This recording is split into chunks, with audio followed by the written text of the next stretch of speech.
पैगंबराचा अवमान प्रकरणी मुस्लिम समाज संतप्त, महामार्ग ठप्प, विटंबनेच्या प्रकरणी संतापाचा ज्वालामुखी फुटला। मुस्लिम समाज रस्त्यावर नगरमध्ये रास्ता रोको आंदोलन केले। आरोपी कोतवाली पोलिसांच्या ताब्यात। नगरमध्ये संतप्त मुस्लिम समाज रस्त्यावर उतरलाय।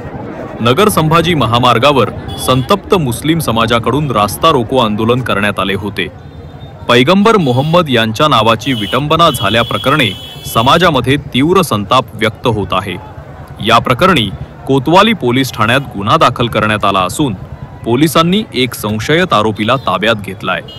सध्या परिसरात मोठा पोलीस बंदोबस्त ठेवण्यात आला असून परिस्थिती नियंत्रणात आणण्याचा प्रयत्न प्रशासन करत आहे। शहरातील विविध ठिकाणचे दुकाने बंद झाली। पोलीस प्रशासनाने परिस्थिती अत्यंत तातडीने आटोक्यात आणली असून शहरातील विविध भागात पोलिसांनी लॉंग मार्च काढला। कोटला स्टँड परिसर आणि राज चेंबर परिसरात मोठा पोलिसांचा बंदोबस्त तैनात आहे। महामार्ग वाहतुकीसाठी सध्या खुला झाला असून सध्या तणावपूर्ण शांतता आहे।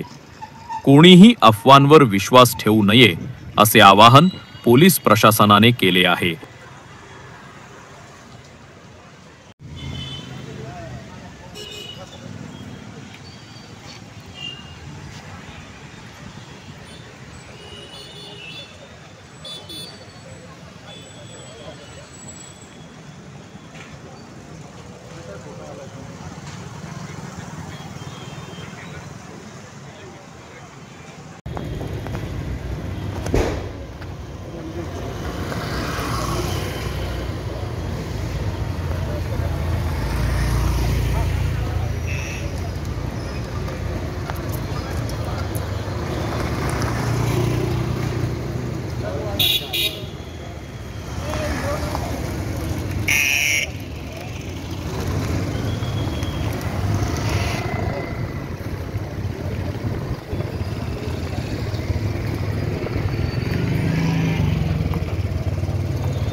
ट्रैफिक चालू हो गई, सामने से आगे जा। बंद है।